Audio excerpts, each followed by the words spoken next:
అద్వైత పరిప్రశ్నోత్తర రత్నావళి పుస్తకంలో నుంచి 23వ ప్రశ్న. విశ్వం దర్పణ దృశ్యమాన నగరీతుల్యం అని శంకరులు అన్నారు కదా. నాకు ఎదురుగా ప్రపంచం కనపడుతుంటే అది అద్దంలో పడ్డ బొమ్మ వంటిదని ఎలా నమ్మేది అనే ప్రశ్నకు సమాధానంగా, శంకరుని వంటి మహనీయులు తప్పు చెప్పరు కదా, అది నీకు అర్థం కాలేదు అంటున్నావు. సముద్ర జలం నీరే అయినప్పటికీ నీ దాహం తీర్చలేదు. సూర్యరశ్మి మేఘరూపంగా ఆ నీటిని తీసుకువెళ్ళి పానయోగ్యంగా చేసి ప్రాణుల దాహార్తిని తీర్చినట్లు సద్గురువు మహనీయుల వాక్యాల అంతరార్థాన్ని నీకు అర్థమయ్యేటట్లు చెప్పాలి. వారు చెప్పకపోతే సామాన్యులకు అవి అర్థం కావు. కొందరు గురువు లేకనే మాకన్నీ తెలిసాయి అని ప్రగల్భాలు పలుకుతారు. తండ్రి లేకనే నేను పుట్టాను అనడం ఎంత సత్యమో, గురువు లేకనే నాకు తెలిసిందనడం కూడా అంతే సత్యం.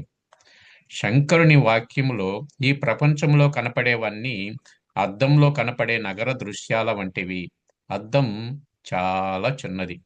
దాన్ని ఎటు తిప్పితే అక్కడి వస్తువులన్నీ దానిలో పడతాయి.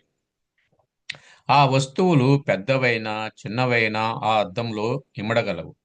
ఒకదాని మీద ఒకటి కాదు, విడివిడిగా నీ ఇంట్లో ఎలా ఉన్నాయో అలాగే నీ ముఖము, నీ శరీరము 5 అంగుళాలైన నిలుపుటద్దంలో అంతా పడుతుంది.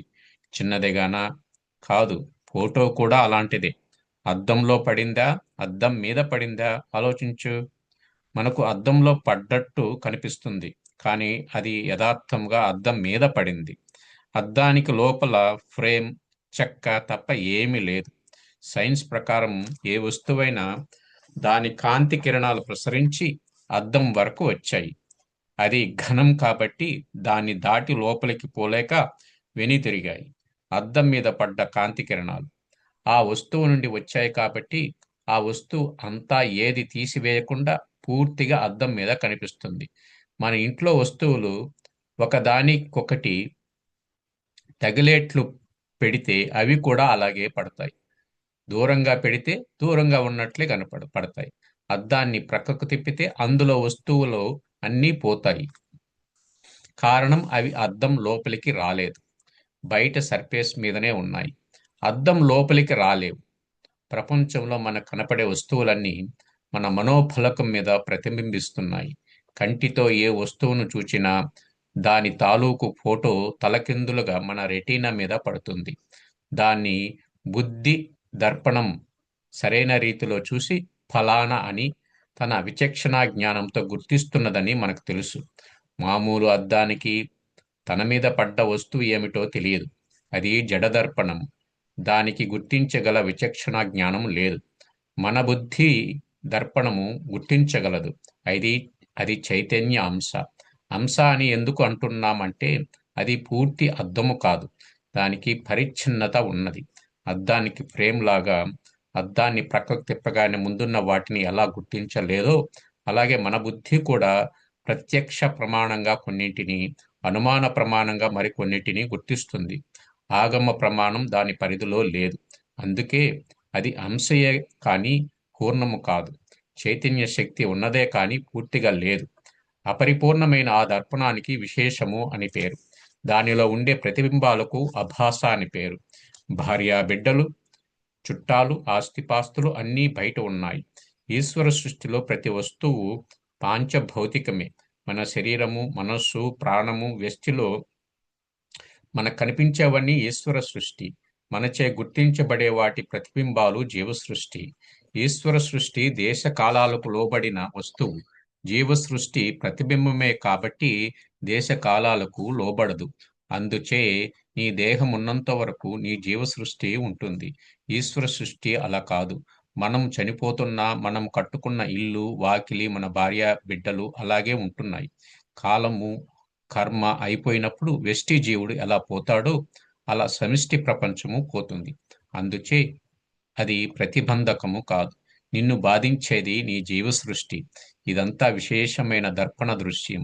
నీ మరణాంతరము ఈ దృశ్యాలు పోతాయి. అద్దాన్ని బోర్లించిన ఆ వైపు నుండి మరొక వైపునకు త్రిప్పిన, ఒకటి సుషుప్తి దశ, రెండవది స్వప్న దశ, ఆ దృశ్యాలు పోతాయి. మరణంలో పోయిన ఈ దృశ్యాలు ప్రతిబింబాలు కాబట్టి అద్దంలో నుండి తొలగిపోతాయి. అద్దం వెనుకనున్న కళాయి పోగానే ప్రతిబింబాలు పడవు కదా. అలాగే బుద్ధి దర్పణానికి ఉన్న కర్మ అంటే ప్రారంధం అనే కళాయి పోగానే బొమ్మలు పడవు. మరొక కర్మ అంటించుకొని మళ్ళీ జన్మకు వస్తే అమ్మ, నాన్న, అక్క, చెల్లి, తమ్ముడు, టీచరు, స్నేహితుడు, భార్య, బిడ్డలు, plus minus, multiplication, division. Plus అనగా పుట్టిన నాకు అమ్మ, నాన్న, అక్క, చెల్లి మొదలగునవి. వీరంతా ప్లస్ అవుతారు.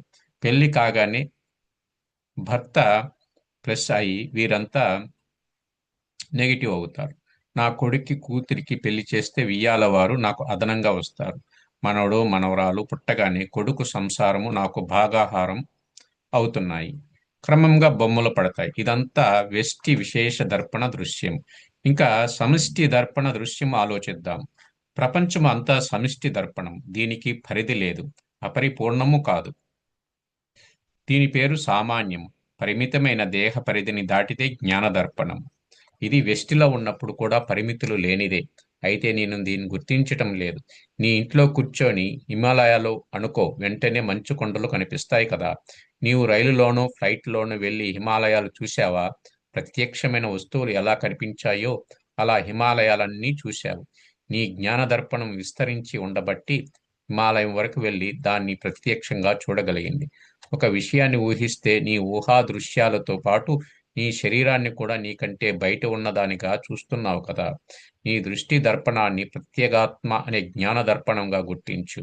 అది విస్తరించి కించె జత్వాన్ని పోగొట్టుకుని పంచకోశాలనే ఫ్రేమును తెంచుకుని విస్తరిస్తుంది. దర్పణం అని ఎందుకు అంటున్నామంటే ప్రతి దృశ్యానికి అధిష్టానంగా అది ఉంటున్నది. దృశ్యము ఆరోపితం, అద్దము అధిష్టానం. అద్దాన్ని సదాకాశం అనుకుంటే దానిపై వేసిన దృశ్యాలు చిదాకాశం అవుతాయి. చిదాకాశే సదాభాసం దీపితం చిజ్జడాత్మకం అయినా చైతన్య జడ దృశ్యాలన్నీ నీ చిదాకాశ దర్పణంలో ప్రతిబింబించి నీకు దర్శనమిస్తాయి. వ్యష్టి దర్పణంలో పరిమితమైన దృశ్యాలను చూడటం అలవాటైన నీకు సమిష్టి దర్పణం నీవైపోతే విశ్వమంతా ఒక మహానగరంలాగా నీలోనే కనిపిస్తుంది. యశోదకు శ్రీకృష్ణుడు తన నోటి ద్వారా బ్రహ్మాండాన్ని అద్దంలో లాగా చూపించాడు. ఇది విస్తరించి చూపిన వ్యష్టి దర్పణం. కౌరవ సభలో శ్రీకృష్ణుడు విశ్వరూపంగా తన సమిష్టి జ్ఞాన దర్పణాన్ని చూపించాడు. శంకర భగవత్పాదువులు విశ్వం దర్పణ దృశ్యమాన నగరీతుల్యం అన్నది ఈ సెన్స్లోనే. రేపు 24వ ప్రశ్న, సామాన్యము విశేషము అని జ్ఞానాలు 2 విధాలుగా ఉంటాయా? వాటిని వివరించండి. దాని మీద తెలుసుకుందాం. అందరికీ ధన్యవాదాలు. ఓ